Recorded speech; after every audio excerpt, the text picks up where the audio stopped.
He had wealth, power, and respect. But one question haunted him every night. Did his young, beautiful wife truly love him, or just his money? To find out, he staged a dangerous test by pretending to be blind. What he discovered inside his own mansion would break his heart and shock the world. Richard Williams was a man everyone in the city knew. His name carried weight, his signature opened doors, and his presence commanded respect. He had built an empire from the ground up: oil, real estate, technology, whatever he touched turned to gold. People called him the Lion of Wealth. To many, he seemed untouchable, a man who had everything life could possibly give. Yet behind the tall gates of his mansion, Richard carried a private burden that no amount of money could silence. It was a question that followed him like a shadow, a question that stole sleep from his nights. Did his wife Sophia truly love him? Sophia was 30 years younger than Richard. She was breathtakingly beautiful, with a smile that lit up a room and a voice that carried both intelligence and charm. When she walked into a gathering, heads turned. To the public, she was the perfect wife for a man like Richard, a trophy of beauty beside a pillar of power. But the whispers were loud. She only married him for money. Give it time, she'll leave when she gets bored. Richard pretended not to hear them, yet deep down, those whispers planted seeds of doubt. Sophia, on her part, was convincing. She knew how to touch his hand at the right time, how to look into his eyes and say, "You are my world." She even declared once, at his birthday dinner with over 100 guests watching, "Even if you go blind tomorrow, Richard, I will never leave you." The hall had filled with applause, and Richard smiled that night. But the smile did not reach his heart. For years, those words echoed in his mind. He replayed them over and over, wondering if they were real or just another performance. And slowly, a plan began to form in his mind. If love is real, it must survive storms. If loyalty is true, it must stand when comfort disappears. And so, Richard decided to test her. The plan was simple but dangerous. He called his private doctor late one night into his study.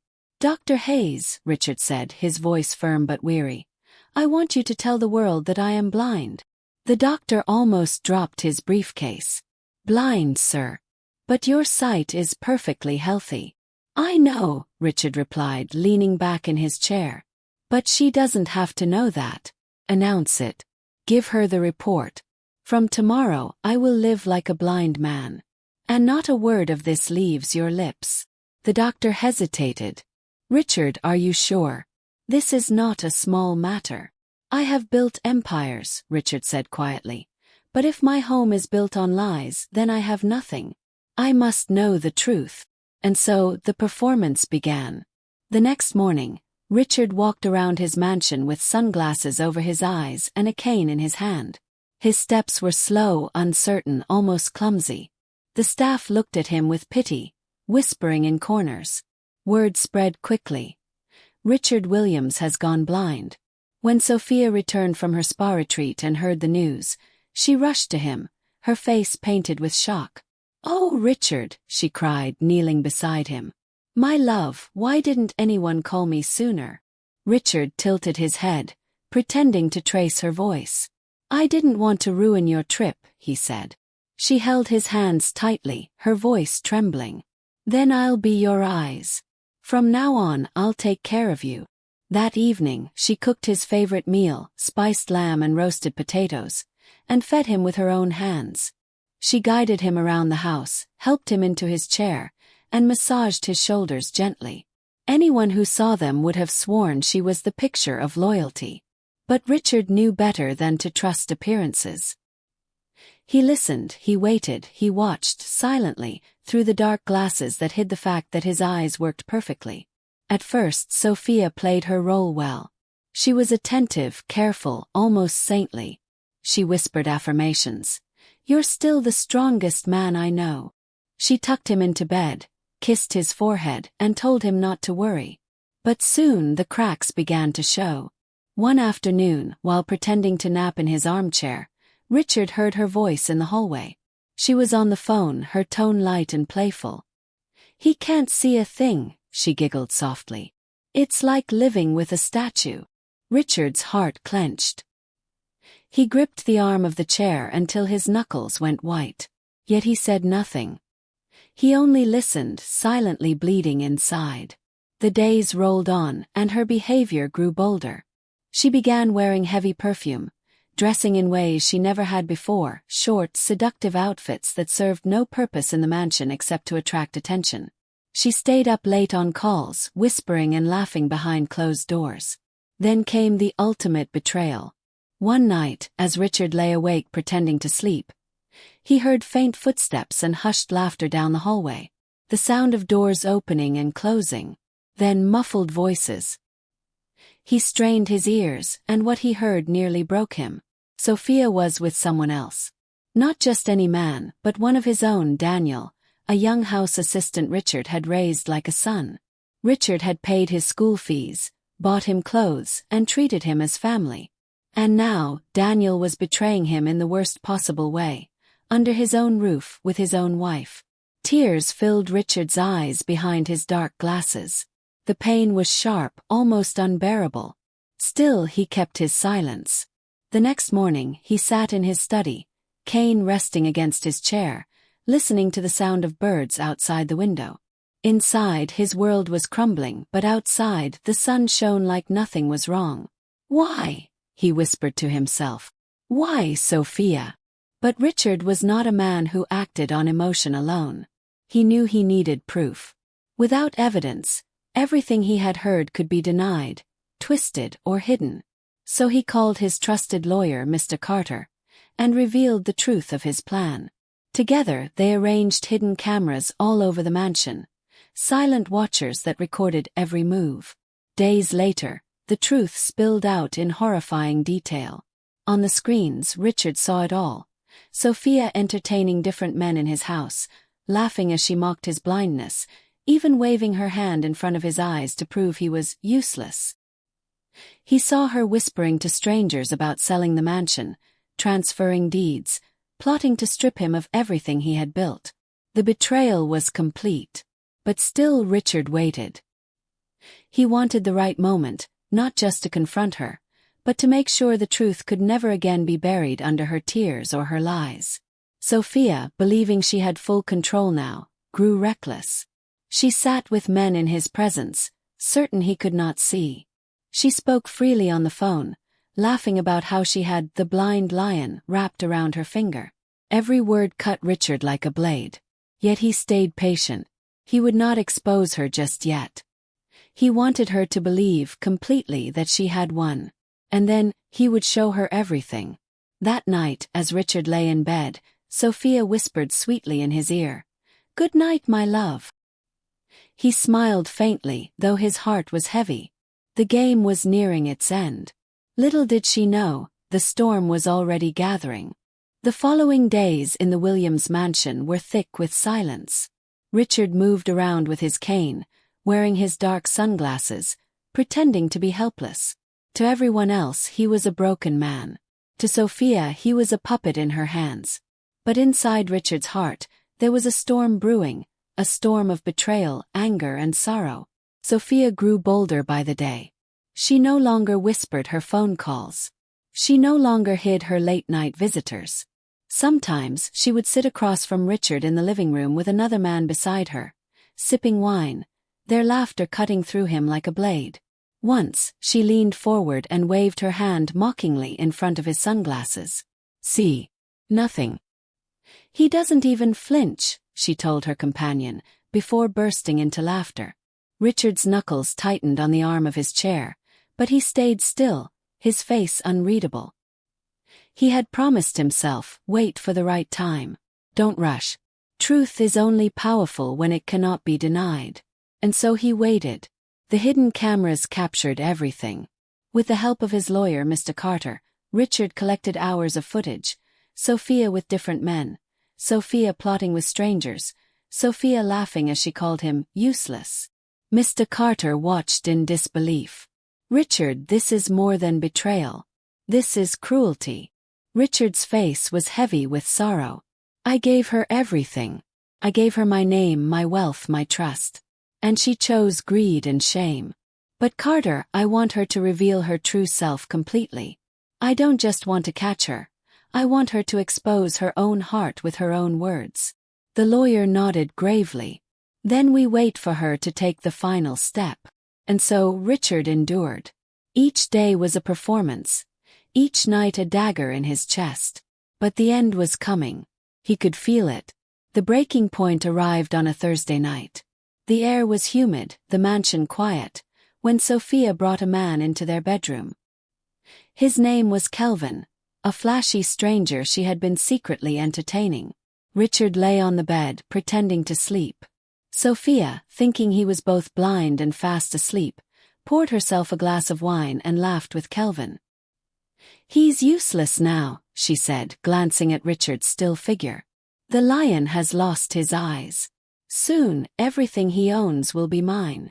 Kelvin chuckled, slipping his arm around her. "And what about him? What if he finds out?"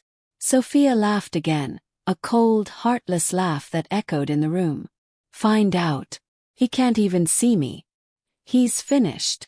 And that was the moment Richard had been waiting for. Slowly, he sat up on the bed. His sunglasses slid down his nose, and for the first time in months, Sophia saw his sharp, piercing eyes staring directly at her. The wine glass slipped from her hands and shattered on the floor. Kelvin froze in terror. Richard's voice was calm but thunderous in the silence. "Sophia, I see everything you've been doing." The room went still. Kelvin jumped to his feet, his face pale. Without a word, he ran out of the bedroom, disappearing into the night like a thief. Sophia, trembling, dropped to her knees. "Richard, please listen to me. I can explain." But Richard raised his hand, his eyes burning with pain. "Explain. Explain how you mocked me. How you brought strangers into my home. How you planned to sell this house and run away." "No, Sophia. I don't need explanations. I needed to see your heart. And now I have." Tears streamed down her face as she crawled toward him, clutching his legs. "Forgive me. Please, Richard. I was foolish, I was weak. I didn't mean it.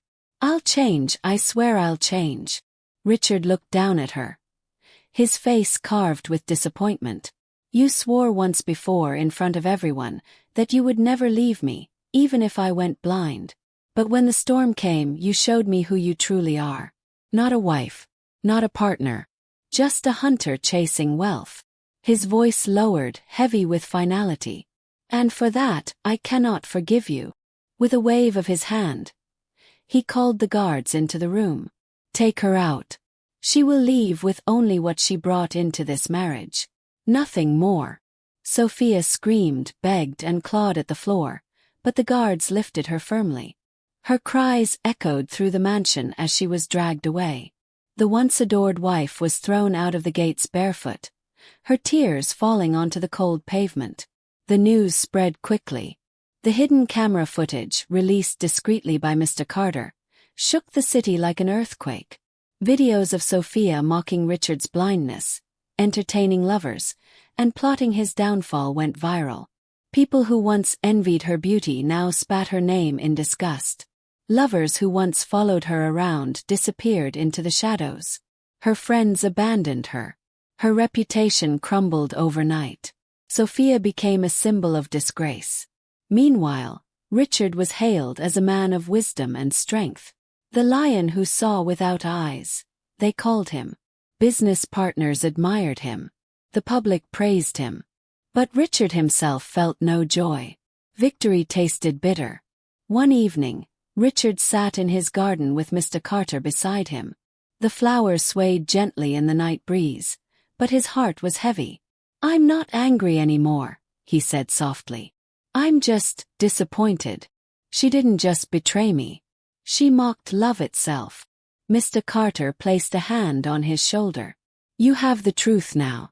And though it hurts, truth is better than lies." Richard nodded slowly. "Yes, and I must do something with this truth. I will not let betrayal define me. I will turn my pain into purpose." And so, the Eyes of Truth Foundation was born.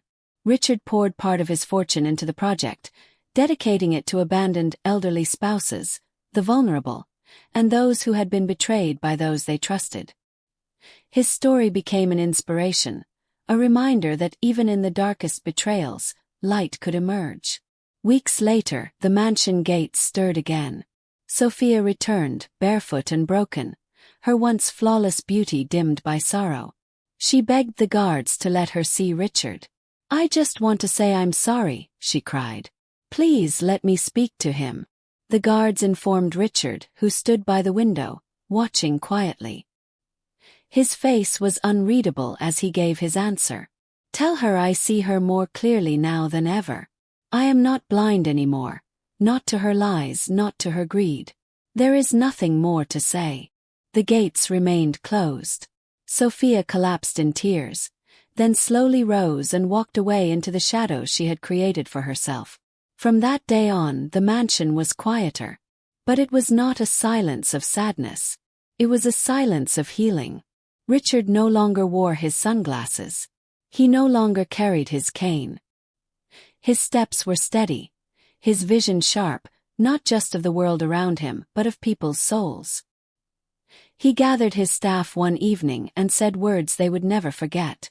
"Loyalty is not what people say when the lights are on. It is what they do when the world goes dark." Those words sank deep into their hearts, for they had seen with their own eyes what he had endured.